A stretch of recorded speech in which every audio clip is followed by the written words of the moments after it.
देखो मैं तो किसी की कोई टिप्पणी नहीं करना चाहती। एक महिला ने मुझे 4-5 साल पहले यहाँ देवलाली शिविर हुआ था, ये बड़ा शिविर होता है ना, प्रशिक्षण शिविर, एक आई मेरे पास, मैं तो तभी करना नहीं हो गया, शायद पंचलब्धि की क्लास ले रही थी। आपने गुरुदेव को कभी सुना? मैंने हाँ सुना। हम तो बहुत भाग्यवान हैं, तो हमने उनसे बहुत कुछ पाया है और हमने बहुत अधिक अभ्यास भी किया है। गुरुदेव का जितना साहित्य है उनमें हमने बारंबार कितनी बार पढ़ाया और पढ़ाया भी है। तो कहते आपने सुना, ऐसा मुझे नहीं लगता। मैंने बोला क्यों नहीं लगता? गुरुदेव ने कभी करणान योग पढ़ाया था? आप अपने को बहुत सियानी समझती हैं उनसे? तो आपने जो करणान योग पढ़ाना शुरू किया है, मैंने बोला आपको शायद पता नहीं होगा, उन्होंने भी करणान योग यानी धवला के उन्होंने पढ़ाए, यानी प्रवचन जाहिर में लिए थे। अच्छा, मैंने बोला आप गुरुदेव तो भविष्य में तीर्थंकर हो गए, इसको आप मानती हो? हाँ मानती हूँ, क्यों नहीं मानेंगे, जरूर मानते हैं। तो वो कौन से अनुयोगों का उनके दिव्य ध्वनि में, किस अनुयोग का वहाँ व्याख्यान होगा दिव्य ध्वनि में? चारों अनुयोग का, यानी दिव्य ध्वनि में चारों अनुयोगों का कथन करते हैं। जो किसी एक पर व्याख्यान करना, उसका अभ्यास करना, ये कोई बात नहीं है। परंतु यदि अन्य अनुयोग के प्रति हमें निषेध है अपने अभिप्राय में, वो तो हम सर्वज्ञ का अपमान कर रहे हैं। अपनी बुद्धि उसमें नहीं चलती तो जाने दो, वो विषय अपने हृदयंगम नहीं होता है, अपने उसमें कंटाला आता है, कुछ समझ नहीं आता, वो बात अलग है। परंतु हम स्वयं निषेध करें और अन्य को भी उससे रोके, अरे इससे करने से क्या होगा, बंधन से छूटना है तो कर्म बंध क्यों जानना है? अरे बंधन से छूटना है ना, तो बंध को जाने बिना क्या छूटेगी, और अपना उपयोग किस में रमाएंगे?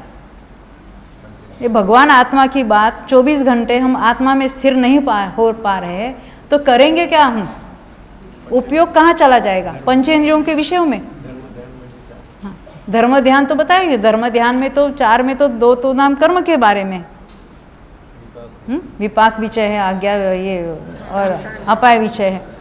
तो कर्म के बारे में मुनिराज भी बारंबार चिंतन करते हैं, ये किस प्रकार का आश्रय है और किस प्रकार का बंध है, कैसे निर्जरा होती है, ये 12 जो अनुप्रेक्षा है उसका भी चिंतन में तो कर्म की मुख्यता आती है। इसको जानना या इसको पढ़ना, इसका निषेध नहीं है। उसको अगर हम वो कर्म से हमारा कुछ सब कुछ होता है ऐसा मानेंगे तो मिथ्या तो हो जाएगा। हमें तो मिथ्यात्व से छूटना है, और इससे जितनी दृढ़ता आती है, जितना द्रव्यानुयोग इसमें सरल में सरल समझ में आता है, और हमारे कितने प्रश्नों का इसमें उत्तर मिल जाता है, अपना उपयोग इसमें रहता है। अरे जब हम करणान योग पढ़ते तो 1 घंटा कहाँ बीत गया हमें बार बार देखना पड़ता है, हम कुछ ओवर टाइम तो नहीं ले रहे।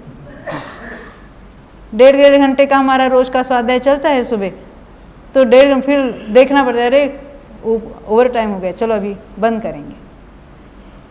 तो इसका निषेध नहीं होना चाहिए। और द्रव्यानुयोग तो सर्वोपरि है ही है, उसके तो हमने बहुत हृदयगम किया ही है। अब उसके साथ अन्य सभी अनुयोगों को हम लेके चलेंगे तो उसमें अपना कल्याण है। तो यहाँ जो हम बात देख रहे थे, देखो कभी कभी क्या होता है, ये शब्द तो अटपटे हैं, उसमें तो अपनी बुद्धि चलती नहीं है, और उसमें तो सिखाने वाले भी नहीं मिलते हैं। ये हमने जब पहली बार पढ़े थे ये सारी पुस्तकें, हमें कुछ नहीं समझ में आता था। स्पर्धक क्या है, उसका एग्जैक्ट क्या स्वरूप है, 3-3 बार पढ़ाया तब तक नहीं समझ में आता। जब लिखा तभी उसके बहुत सूक्ष्मता से उपयोग में ये बात आ गई। पहली बार क्षपणासार लब्धिसार पढ़ा, क्या पढ़ा मालूम नहीं, केवल अक्षर पढ़ते गए बस। एक ही बात है कि मेरा बहुत हट था और इनकी भी साथ थी कि वो नहीं हम पढ़ेंगे और फिर बिल्कुल पढ़ेंगे, सुनेंगे और पढ़ेंगे, सुनेंगे और पढ़ेंगे। तो जब बारंबार उसका उपयोग उसमें लगा तब उसकी बहुत विस्तार से और डिटेल में बात समझ में आई। फिर ऐसा लगता है कि ये बातें जो है अपनी समझ में है, चलो सबको बता दे। टोडरमल जी की जो भावना थी ना कि ये बात जन जन तक पहुँचे, उन्होंने अपनी देश भाषा में टीका इसकी लिखी है, और उस देश भाषा टीका से हमने, वो हमारे गुरु है, साक्षात गुरु तो हम पंडित टोडरमल जी को मानते हैं, क्योंकि उनके द्वारा हमें ये सारा प्राप्त हुआ।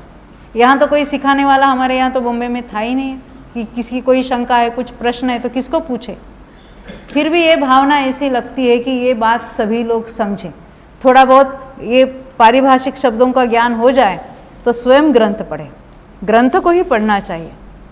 ये मूल ग्रंथ पढ़ने के लिए ये थोड़ी सुविधा हो जाए यहाँ, इसलिए यहाँ ये बात चर्चा चल रही है।